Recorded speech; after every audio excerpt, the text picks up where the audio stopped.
Preparations for maintenance.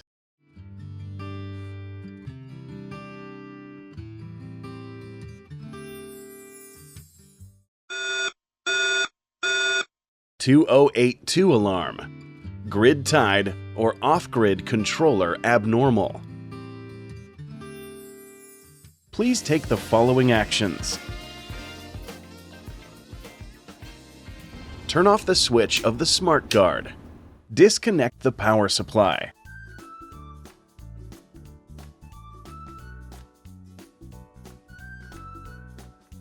After the SmartGuard system is powered off, wait for 5 minutes and check as follows.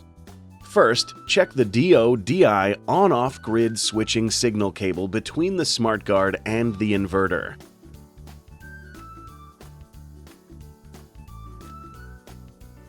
Second, Check the power cable and communications cable between the SmartGuard and the inverter. turn on the switch of the SmartGuard. Connect the power supply.